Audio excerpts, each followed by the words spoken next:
Bom dia, pessoal. Tudo bom? Bom, eu preparei uma palestra aqui mais voltada para a prática, menos em detalhes em níveis de protocolo, que é o que acontece no nosso mundo real, no nosso dia a dia, tá? Deixa eu passar o slide aqui. Uma agenda, um pouquinho de história do que é o Pix, os desafios que esse produto veio a adicionar para a gente na indústria bancária, tanto na indústria de TI bancária quanto segurança bancária, os próprios desafios de segurança e também uma conclusão. Bom, vamos lá. Um pouco de história, né? O que é o Pix? É um meio de pagamento instantâneo. Ele é uma demanda criada pelo Banco Central Brasileiro, Banco Central do Brasil, Bacen, através dessa circular 4027, que foi publicada em junho passado agora, dia 12 de junho, que institui esse produto bancário, vamos colocar assim, de meio de pagamento, transferência de recursos e pagamento de recursos entre bancos, interinstituições, pode ser intra e interinstituições, né? E de onde veio isso? Como alguém criou isso? Na verdade, esse negócio tem uma história até, imagino, longa no mundo aqui, que existem outros países que já têm mecanismos de pagamento, ou meios de pagamentos instantâneos. Alguns cases bem grandes e bem sucedidos, vamos colocar assim, que são espalhados pelo mundo. Tem esse da Índia, que é o UPI, Unified Payment Interface, que existe desde abril de 2016. Na China, esse UPI ele tem cerca de 300 milhões de transações mês, um volume hoje. Na Índia, que é um país com um capital bem baixo, assim, em termos de ativo circulante. O WeChat, que aí tem dentro do próprio WeChat, que é o concorrente chinês do WhatsApp, eles criaram o WeChat Pay, que é um meio de pagamento, que você paga por QR Code, você transfere dinheiro entre instituições instantâneo, também instituído em 2016. O WeChat tem aproximadamente 1,1 bilhões de usuários, com 900 milhões de usuários mensais ativos do WeChat Pay. E tem uma iniciativa também no México, mais recente, chamada COD, que é instituído em setembro de 2019, também no meio de pagamento. E para que ele serve, né? O que é o Pix? Como o próprio nome diz, é para fazer um pagamento instantâneo. Enviar e receber dinheiro de ou para uma conta sua, ou de um terceiro, ou de uma empresa. O sistema brasileiro financeiro, ele estava carente de ter um produto desse tipo, porque, ao meu ver, assim, analisando esse mercado bancário, nosso sistema de pagamento, nosso sistema brasileiro bancário é um dos mais evoluídos do mundo. A gente tem transações online que a maioria dos sistemas bancários não tem. A gente faz transação online como se fosse uma coisa comum para a gente, mas fora desse mercado, olhando para fora, por exemplo, Estados Unidos. O sistema bancário dos Estados Unidos hoje, raramente você consegue ter uma transferência online. Ele é feito basicamente em cima de cheque. Então, o cara vai pagar uma conta, ele pega um cheque, bota no correio, 3, 4 dias a conta está paga, ele vai transferir um dinheiro de um banco para o outro, ele manda uma ordem para transferência, aí o cara emite um cheque, vai para o outro lado, aí o banco compensa. Então, assim, é uma coisa que ainda está num modelo bem antigo, apesar de eles serem um país de primeiríssimo mundo, né? Então, o sistema bancário deles ainda é baixo. Mas eles já têm iniciativas em meios de pagamento, principalmente com empresas privadas. Tem Apple Pay, Google Pay, N outros Pays que você consegue fazer isso aí, mas nenhum vinculado a um sistema bancário mesmo, é um produto de terceiro. E o nosso sistema financeiro, ele está bem evoluindo durante esses anos, criando novos pagamentos, novos produtos que venham a modernizar esse cara ainda mais. E o Pix é um deles, né? Uma das coisas que eu cito aqui que é muito interessante é que recentemente assim, né? Tem uns anos aqui, vamos colocar assim, que foi regulamentado pelo regulador as instituições de pagamentos, as IPs, e não só as IS, que são as instituições financeiras, que são os bancos comuns que a gente conhece, né? Então, isso fez com que o mercado fosse acelerado nessas questões de tecnologia de pagamento e tudo mais, onde vieram grandes players como Nubank, como PicPay, Mercado Pago, tem N outros players aí que fazem essas instituições de pagamento também. E isso é uma evolução do sistema financeiro, eu vejo isso com bons olhos. Tá, e quais são as vantagens, né, do Pix? Por que esse cara tem que ser feito, né? São transações feitas de forma online, instantâneas, e 24 por 7. Tem redução no custo final para o cliente, porque isso, pela regulamentação, a pessoa física não paga para emitir um Pix, ou para usar a ferramenta Pix, e ele veio, como eu falei, preencher uma lacuna existente nessa cesta de instrumentos do mercado bancário que a gente tem hoje, incentivando até o uso de dispositivos eletrônicos desse mercado, né? Legal, mas veja bem, é muito bom, é cheio de vantagem, mas ele é um produto completamente novo, com uma implementação bastante disruptiva do ponto de vista de infraestrutura, de regulação, de consumo. Por quê? Já existia, você fala, assim, mas existe TED, existe DOC, você consegue transferir dinheiro entre um banco e outro de uma forma normal e até rápida. Sim, existe. Porém, esse cara aqui mudou muito a forma como isso era implementado, porque esses arquivos DOC-TED, essas transferências DOC-TED, esses pagamentos, eles usam uma sistemática que a gente chama de arquivos, né? Você monta um arquivo, junta-se um pedaço do tanto de TEDs que precisam ser enviados para uma instituição, fecha-se um arquivo e ele vai ser processado na outra instituição. O Pix acabou com esse tipo de coisa. Então, a implementação dele é uma implementação que ele é online mesmo, é transação uma a uma. Eu enviei um Pix lá para o Adriano, ele vai lá no banco do Adriano e acredita no banco. Não tem arquivo, não tem nada, é uma transação em real time mesmo. Um dos grandes desafios para esse cara é que ele é um produto multicanal. Então, o Pix ele pode ser implementado, pode ser emitido ou usado em muitos canais de autoatendimento dos bancos. Então, eu posso ter Pix dentro do meu Internet Banking, eu posso ter Pix dentro do meu mobile, do meu aplicativo móvel, eu posso ter Pix dentro de um WhatsApp, por exemplo, um chat, posso ter Pix num caixa eletrônico, eu posso ter Pix dentro de uma agência bancária, como é o caso do Banco do Brasil. Então, assim, o desenvolvimento disso durante esse curto espaço de tempo, como vocês viram, foi publicado a versão que instituiu ele em 16/6 para entrada em produção em 3 de novembro. Então, de junho a novembro, corre, tem que rodar, e a demanda regulatória. Então, isso é um belo desafio com relação a isso. Como fazer isso, né? E aí, um dos desafios grandes em cima desse cara é um desafio para a segurança. Por quê? Conscientização dos usuários. É difícil você colocar um produto novo na rua e garantir que os usuários, ou quase impossível garantir que os usuários vão entender o que é esse cara, vão entender que eles podem ser vítimas de fraude, eles vão entender que eles podem ter esse nome desse produto usado de uma forma para tentar burlar alguma coisa. Então, esse, para mim, ele é um dos desafios, se não o maior desafio com relação ao Pix, ou ao mercado bancário, a esse novo produto, que é um produto novo para o mercado e é novo para o consumidor também. Isso gera o que eu falo, a farra da engenharia social, né? Toda vez que a gente tem um lançamento de algo grande ou da magnitude que é, por exemplo, o Pix, cara, isso vira massificadamente uma enxurrada de tentativa de golpes. Então, eu trouxe uma notícia aqui de um site, Pix vira um novo desafio para combater golpes na internet. Então, assim, aí eles destacam nessa matéria que, assim, a falta da maturidade digital do brasileiro, a capacidade de organização do cybercrime, isso instituiu uma forma ampla e restrita de tentativa de golpe.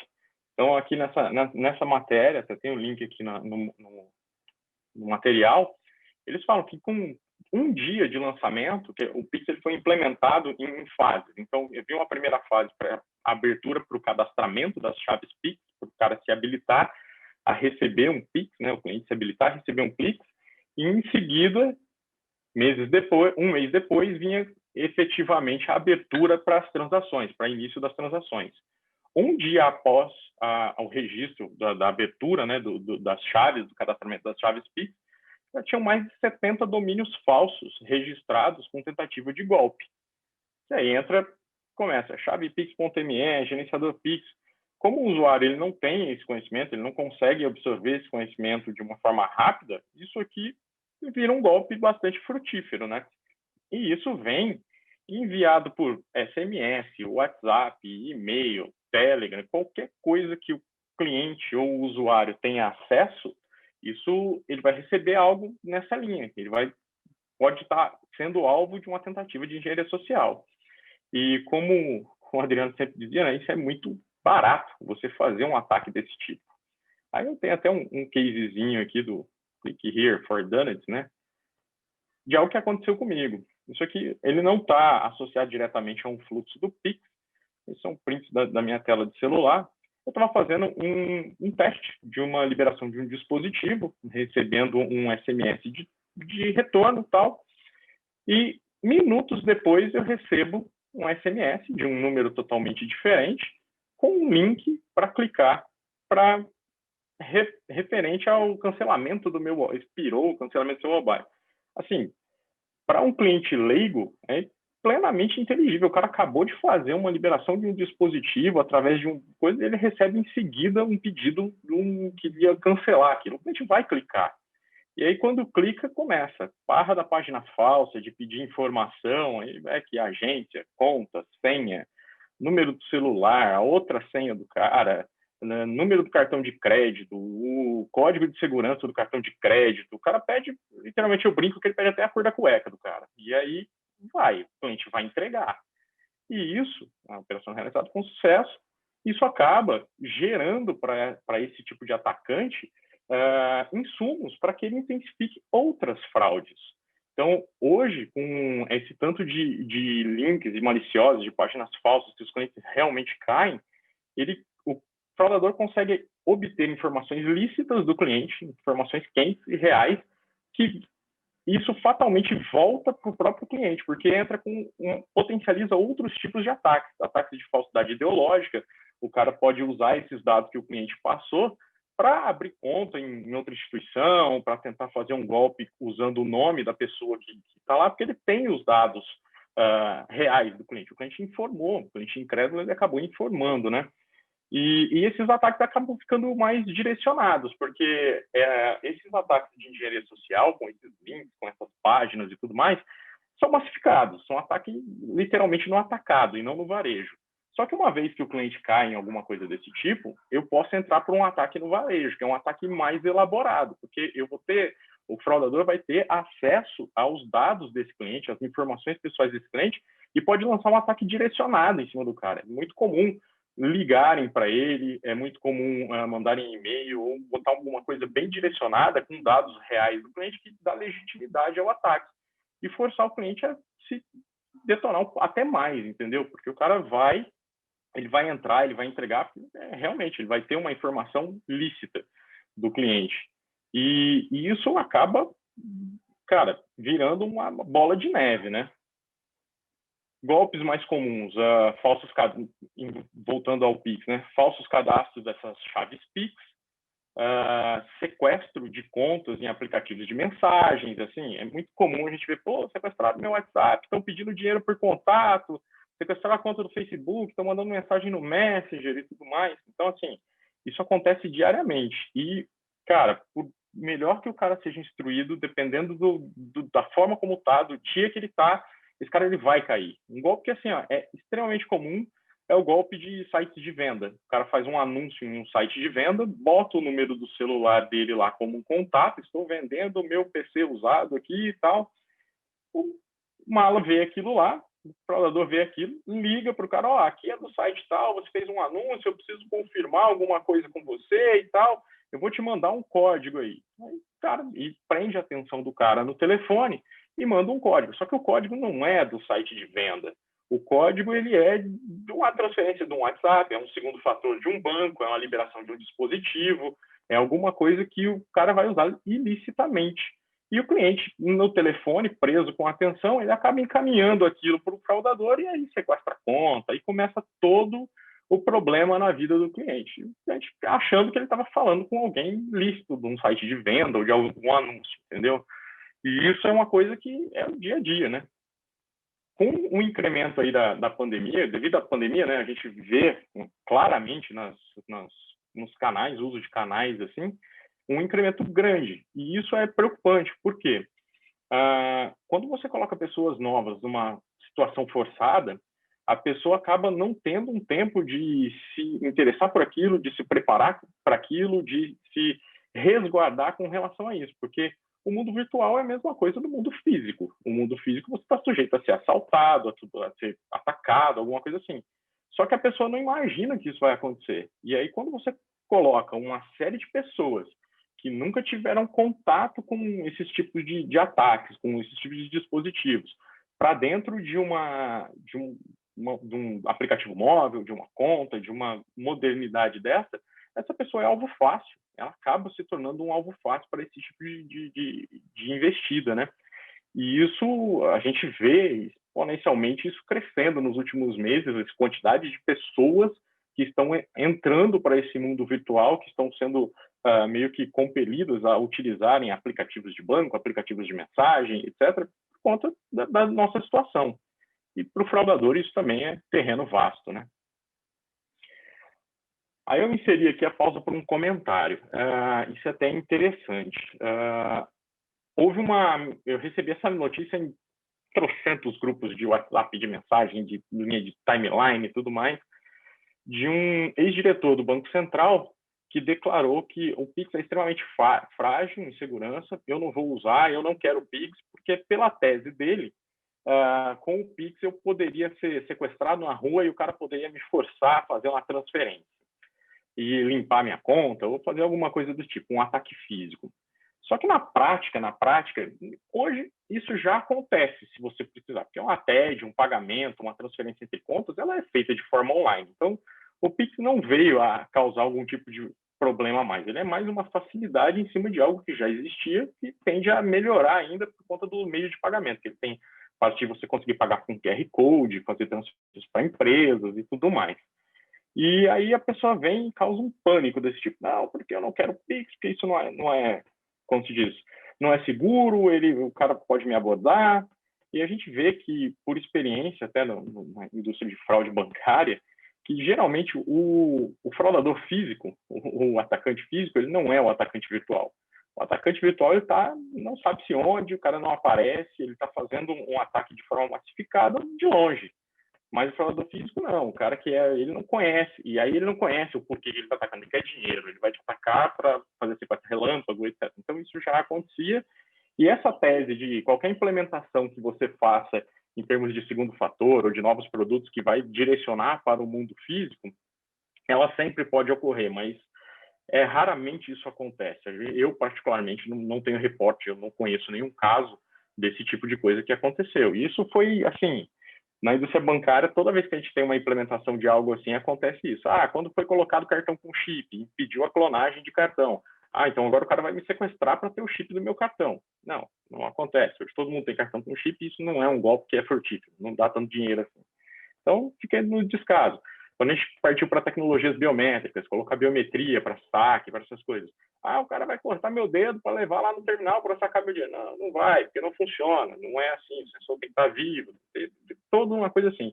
Então, quando alguém solta, alguém com grande influência, fala uma frase dessa, causa mais terror do que na realidade, porque não é bem por esse lado que a coisa funciona. Mas isso foi um parêntese à parte aqui.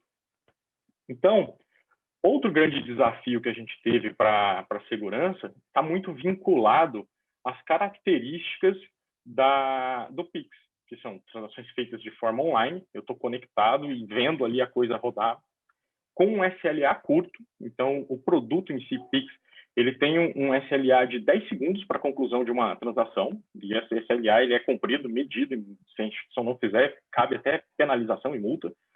24 horas por dia, 7 dias da semana. Isso que não existia no mercado bancário. TED, DOC, essas coisas, eram tudo segunda a sexta, horário comercial. Depois disso, acabou.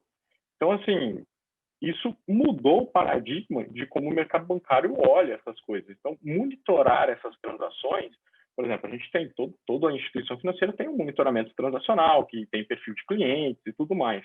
Então, só que esse cara, a contramedida desses monitoramentos, ele ainda tinha um certo tempo, porque, eu vou fazer um DOC, ele vai para compensação, se der algum problema eu consigo ainda reverter, eu consigo parar, alguma coisa assim. Com o Pix não tem isso, é online. Foi. Se o fraudador ganhou uma conta e mandou o dinheiro, se você não conseguiu segurar e impedir a autorização desse cara, acabou, o dinheiro foi embora e o prejuízo está feito.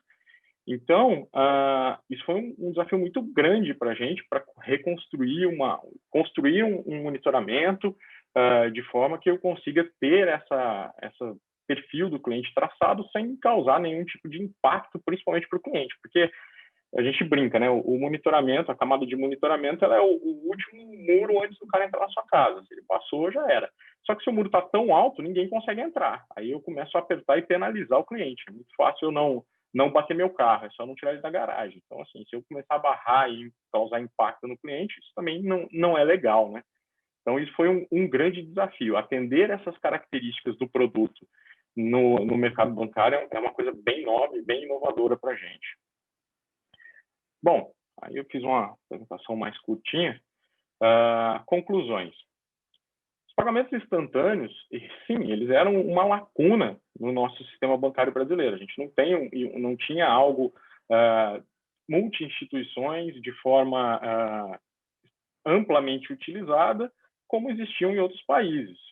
E apesar de desafiador, é bastante revolucionário, ao meu ver, e bastante seguro também, que acaba criando alguns mecanismos, algumas coisas que a gente teve que evoluir para melhorar a segurança do mercado bancário como um todo. E forçou a aceleração essas questões de segurança, de evoluir tanto para o usuário entender que aquilo funciona, e também para que os próprios players se adaptem a esse tipo de coisa. Porque eu, particularmente, eu não me lembro, eu tenho 15 anos de banco já, eu não me lembro de nenhum produto que foi criado de forma tão grande assim, um movimento tão grande, tão rápido de ser feito, com tanto impacto para o cliente final. Existem sim criações de alguns produtos que foram feitos, de cobrança e tudo mais, mas eles são produtos que possuem nichos bem determinados, empresas, pessoa física, crédito, alguma coisa assim.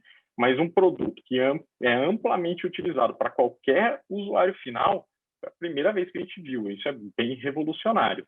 E considerando essas questões, eu acho que assim, é um grande sucesso. A gente viu, acompanhando agora o último mês das implantações da implantação do Pix. Rapaz, o volume transacionado está sendo bem interessante, bastante pessoas usando, mas muita gente mesmo. E eu acho que isso tende a expandir cada vez mais e a gente ter algo sendo massificadamente utilizado, né? Beleza.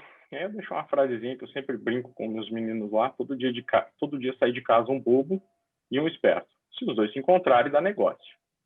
Então, obrigado aí, gente. A gente pode abrir para as perguntas aí. Obrigado, Dioraci. O Rubens vai fazer algumas perguntas em seguida. Por favor, Rubens. Obrigado, Dioraci. Obrigado, Adriano. Nossa primeira pergunta é do Irinaldo Santos. Ele comentou que o Brasil é um dos países que agora está contemplado com o sistema de pagamentos instantâneos. Ele pergunta se estamos atrasados em relação a esse produto que deveria ter mais segurança. Bom, vamos lá. Cara, eu não diria que nós estamos atrasados. Existem alguns países, grandes economias mundiais, que ainda não têm um sistema da magnitude do Pix, de pagamentos instantâneos. Claro, existem outros players, por exemplo, a China tem, Índia tem, que são países gigantescos, com populações gigantes que usam muito isso, mas o Brasil ainda não. Porém, com a instituição agora do Pix, eu imagino que assim, poderia ter sido mais rápido, poderia ter tido alguma coisa anteriormente? Poderia. Mas também não está, eu não vejo como fora do time, não. Não vejo como um atraso com relação a isso. Muito pelo contrário, acho que é muito bem-vindo e um time até legal. Talvez até anteriormente não teria tanto sucesso como está tendo atualmente.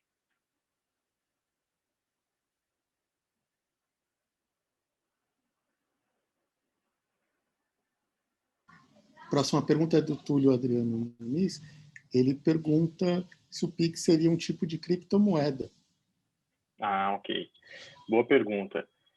Na verdade, o Pix se assemelha bastante com uma criptomoeda. Porém, como que a gente diz, ele muda o meio de liquidação. Uma criptomoeda não tem uma figura de um agente central fazendo a liquidação da intermediação financeira. Ela é feita através dos blocos, dos mineradores, uma estrutura de blockchain convencional, por exemplo, da qual existem entidades distribuídas que certificam aquilo de que aquele recurso foi transferido. O Pix, a gente tem um regulador e tem um centralizador com relação a isso, que é o Banco Central. Então, o Banco Central, o meio de liquidação é através da Câmara dele, do sistema dele. Então, ele tem esse controle de onde veio e para onde vai toda a intermediação financeira do Pix. É semelhante a uma criptomoeda, porém não é o mesmo meio de uma criptomoeda. Ela tem um regulador que olha por isso. Próxima pergunta é do João Petrônio Martins. Ele pergunta se ele pode adicionar o Pix no sistema dele. Eu já adianto, Horaci, que a gente já postou no chat o link para uma dessas formas, que é a API Pix. A gente postou o GitHub do Banco Central, mas você pode complementar. Isso. O Pix ele é um produto bem grande, bem amplo. Tem a API Pix para fazer chamada direta e tudo mais, e ele tem até uma modalidade que a gente chama de participante indireto, que aí uma empresa, por exemplo, eu quero instituir Pix para os meus clientes, eu não quero ir ao Banco Central, ter todas as travas e regulações.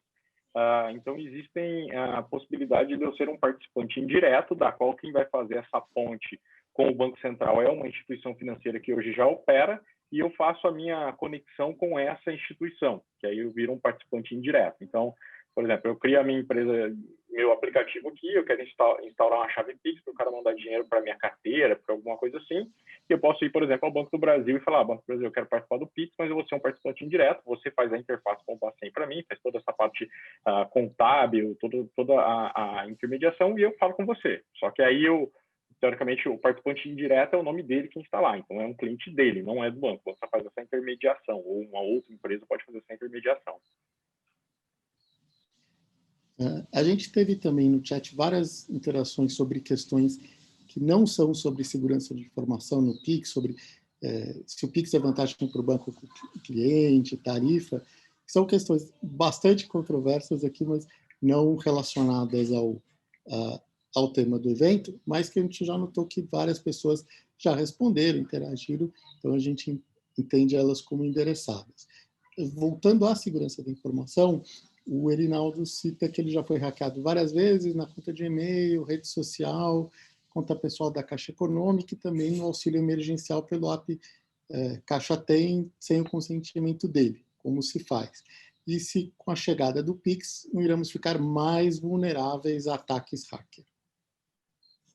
Cara, não ficaríamos, eu entendo que não, tá? Porque o Pix, na verdade, ele é mais uma transação dentro de um ambiente logado de um internet banking ou de um aplicativo de bancos, como se fosse uma outra transação comum. Ele adiciona a facilidade para o usuário final, porque ele é muito prático com relação a quebrar as amarras entre instituições e com a possibilidade, inclusive, de pagamentos via QR Code. Então, o cara, por exemplo, o tiozinho que vende pipoca lá na frente da missa, lá, ele bota um QR Code lá da pipoca, R$5 dele, você vai lá, escaneia aquele QR Code e paga ele, online. Mas isso é uma transação num ambiente logado, ele não tem um diferencial com relação ao que existia antes. Então, eu entendo que com a entrada do Pix eu não tenho um incremento de problemas com relação a esse tipo para o usuário final. Tipo, o cara vai me hackear, vai conseguir fazer alguma coisa mais fácil. Não, eu não entendo dessa forma. Porque é mais um produto dentro do hall do leque bancário à disposição para o cliente num ambiente logado, por exemplo. Próxima pergunta do Dário Santana, pergunta de como é que você tem visto o Pix, você tem visto muito acesso de momento cadastrado. A gente já deu no chat a URL dos dados do Banco Central, que são dados gerais aí de Pix em todas as instituições financeiras, mas se você puder complementar com a visão aí da sua instituição. Certo. Só repete que cortou o início da pergunta, Luiz. Ele perguntou como tem visto o Pix, se tem muito acesso de momento cadastrado. Sim. Cara, é uma crescente bem grande, assim, muita gente utilizando. O início, quando a gente começou, porque ele teve uma implementação escalonada, né? No início de novembro, 3 de novembro, foi aberto um piloto com até 5% dos clientes, a gente poderia colocar no piloto, e a gente executou esse piloto, algumas pessoas selecionadas para fazer testes de envio de Pix, volta de Pix e tal. E no último dia 15 ou 16 de novembro, não me lembro, que foi aberto ao público geral, e a gente tem visto um uso crescente, sabe? Ele começou com um número X e diariamente a gente vê um crescimento bem grande no uso da ferramenta. Eu acho que até por conta da praticidade dele mesmo, né? É um produto muito friendly, muito amigável, assim. Você consegue fazer transferências e pagamentos de uma forma bem simples. E isso está incentivando bastante. E uma coisa que para mim foi até surpresa foi a questão de empresas. A gente pensa muito no Pix como sendo pessoa física, né? O usuário final pagando alguma coisa, transferindo dinheiro. Mas empresas também usam, e o uso massivo, inclusive, por parte de PJ. Isso é uma coisa que eu não tinha noção que isso poderia ser dessa forma, ou acontecer isso. A gente sempre pensa no mais comum, né? No usuário final lá na pessoa física. Mas sim, está vendo um crescimento bem expressivo com relação ao uso do produto. E a última pergunta que a gente vai poder fazer dentro do tempo que está disponível, o professor Peraro cita que as transações atuais repassam os dados dos titulares junto com a chave para o recebedor. Ele acha que isso é algo que não parece ser interessante. Qual a sua visão a respeito? Cara, sim, existe essa questão mesmo. A gente se deparou com alguns usuários falando, não, eu não quero passar meu CPF, eu não quero passar o meu telefone, o meu e-mail para alguém para me transferir dinheiro. Isso é um dado meu, eu não quero passar. Ok. Então, existe até dentro do Pix a questão da chave aleatória, né? Que é uma chave que não tem vinculação a um dado pessoal seu. É uma chave sua, ela é aleatória, ela é gerada para você. Você pode utilizar ela como sendo o seu meio de pagamento, né? Então, alguém te pede, me passa sua chave Pix, você passa sua chave aleatória, que não vai ter nenhuma exposição, assim, de um dado seu, entendeu? Mas, sim, isso é uma preocupação válida, exato. Agora, se de perguntas ligadas à segurança da informação, aí não ao caráter financeiro aí do Pix, ao que a gente tinha mesmo, obrigado aí pela apresentação, eu devolvo para o Adriano. Obrigado, Dioraci. Obrigado aí por todas as perguntas que recebemos, né? Só uma colocação aqui do Danton Nunes no chat do YouTube. Ele diz que o TED é leite ninho e o Pix é leite ninho instantâneo. Você não precisa, que é mais rápido para fazer. Eu até corrigi ele que é molico, que a gente não deve ficar comendo muita gordura, sem querer fazer propaganda aí da Nestlé. É um instantâneo que pode ser tomado de madrugada, inclusive. Ah, perfeito, muito bom. Juraci, muito obrigado pelas colocações, obrigado a todos. Nós vamos fazer um intervalo agora de 20 minutos. Nós retomamos às 10h40, 10 horas e 40, para manter o horário, né? Um pouquinho menos que 20 minutos de intervalo. Então, esse é o GTS 35, evento do Comitê Gestor da Internet no Brasil, organizado pelo NIC-BR e pelo Registro BR. Nós retornamos, então, 10h40. Vamos fazer uma pausa aí para a gente fazer um chá, tomar um café, fazer um home break. Obrigado, pessoal. Até já.